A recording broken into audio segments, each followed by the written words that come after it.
आमचे परम मित्र, वर्गमित्र आणि माझ्या अडीअडचणीच्या काळामध्ये मला ज्यांनी मित्रत्वाची साथ पाहिजे होती ती साथ मला या ठिकाणी देणारे आमचे सध्या ते ॲडव्होकेट म्हणून कंधारामध्ये नव्हे तर नांदेड जिल्ह्यामध्ये त्यांची ख्याती त्यांच्या कर्तृत्वाच्या जोरावरती आलेली आहे.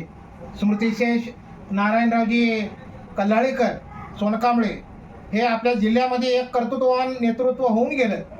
त्यांचे सुपुत्र आज या ठिकाणी मिलिंद नारायणराव कल्हाळीकर सोनकांबळे आपल्या आज त्यांचा या ठिकाणी वाढदिवस आहे आणि वाढदिवसाच्या निमित्ताने कंधार येथील सर्व सामाजिक, धार्मिक आणि राजकीय क्षेत्रातील मान्यवर व्यक्ती त्यांना त्यांच्या कार्याच्या माध्यमातून मंगलकामना, सदिच्छा या ठिकाणी देण्यासाठी आलेले आहेत.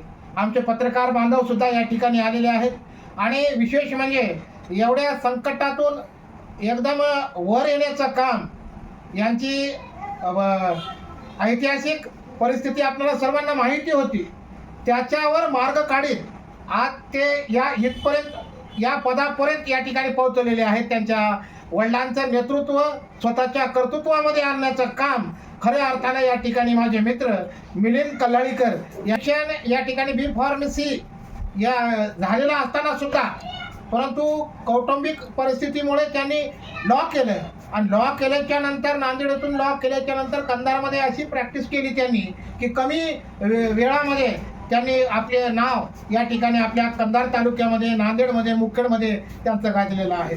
आणि नोटरीच्या माध्यमातून भारत सरकारची नोटरी जे होती ते त्यांनी आपल्या समाजातून पहिल्यांदा कंधार तालुक्यामध्ये आणण्याचं काम त्यांनी केलेलं आहे. आणि आता सुद्धा गोरगरीब या ठिकाणी व्यक्ती आल्याच्या नंतर या ठिकाणी त्यांचं कामं करून त्यांना तिकटाना पैसे देण्याचं काम हे कल्हाळीकर या ठिकाणी करीत आहेत.